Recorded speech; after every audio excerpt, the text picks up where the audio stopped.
Thank you very much for the invitation. And being here with Armenian friends is an honor for me. And it's also the possibility of answering these questions you have raised, which are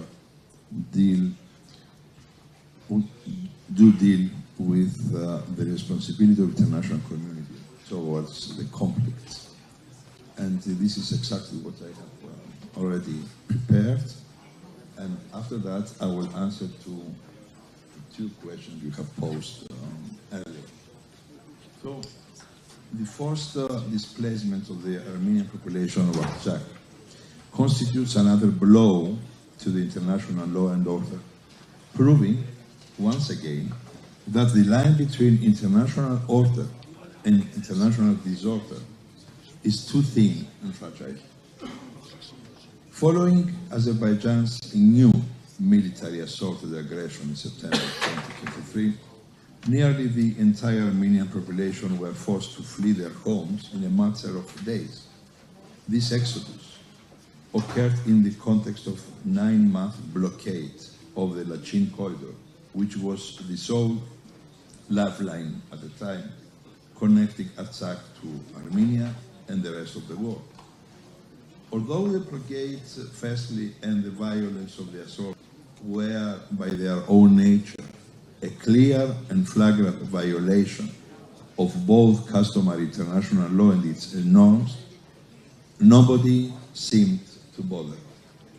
I'm very sorry to say that the case of Artsakh reveals the major disadvantage and weakness of the international law. That is, its failure to be implemented when politics do not want nor dare to bring the perpetrator into account. I come from Cyprus. In 1974, 230,000 Greek Cypriots were forced to flee their homes as a result of the Turkish invasion. Turkey never paid the cost of its actions of aggression, no matter of the raw violence and the audacity violation of international law, despite all these 50 years of occupation. Now Turkey controls and occupies more than one-third of Cyprus territory. In order to understand the double measures and standards we have already mentioned in international relations, one has to stress that, on the contrary, the Russian aggression against Ukraine has unified nearly all in the globe against the perpetrators. It is unfortunately obvious that international law applies depending the perpetrator and when national interest demands so. Otherwise, a peculiar immunity exists for the perpetrator. Unfortunately, Azerbaijan enjoys this immunity, despite the fact that both the blockade and the assault, which led to the ethnic cleansing, collided with binding International Court of Justice order issued on the 22nd of February 2023 and constitute a violation of humanitarian and conventional international law, respectively. Ethnic cleansing encompasses acts that are crimes under the Rome Statute of the International Criminal Court, such as deportation and forcible transfer of population, persecution against the groups, national groups, inhuman acts causing great suffering. Returning to Cyprus, in 1974, the ethnic cleansing included mass killings, mass rapes, large-scale of lootings and destructions, which forced the population to flee.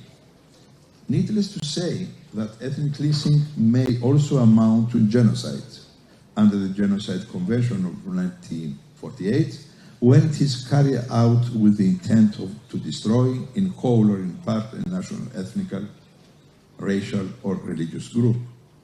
It is obvious that what happened in Artsakh constitutes at least an attempt to genocide and cultural genocide through the deliberate destruction of the historical, traditional, and religious sites, and the liberty exercise of force for fear. Universal Declaration of Human Rights, the International Covenant on Civil Political Rights, the UN General Assembly Resolution of 1948, the customary international law, the International Court of Justice, and the International Law Commission all provide and protect and recognize the right of every individual or group of people to return to their homes in safety and dignity, especially when their displacement was the result of ethnic cleansing.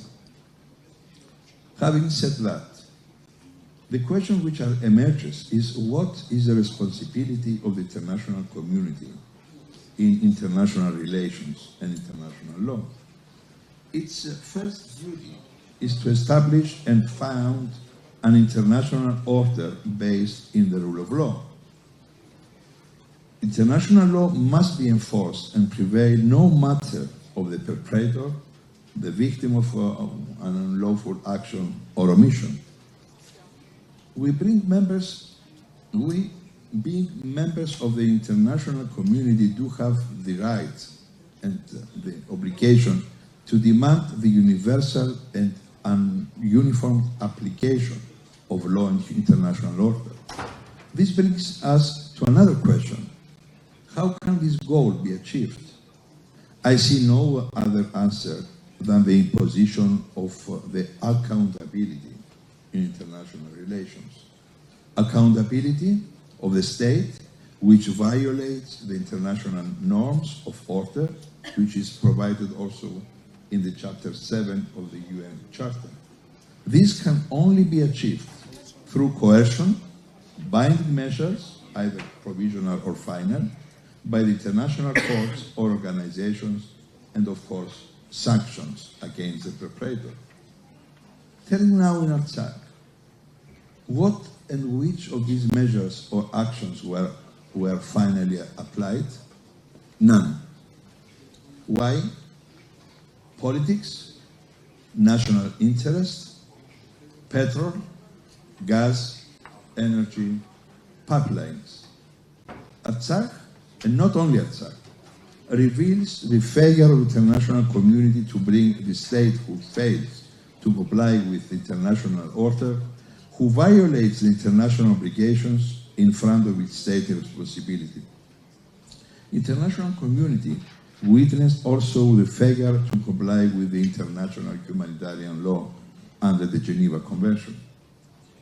That was more than obvious in the case of Lachen Corridor and continues today in Gaza or Darfur.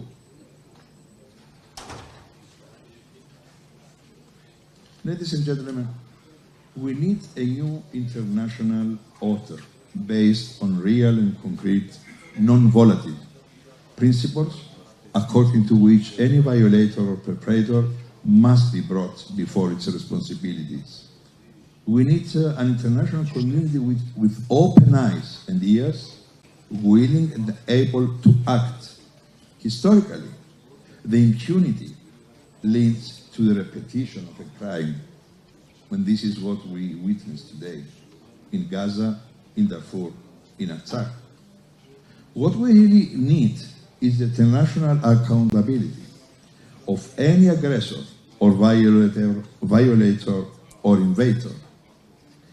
This stance presupposes that international norms and principles must prevail towards narrow-minded and incompetent leaderships worldwide.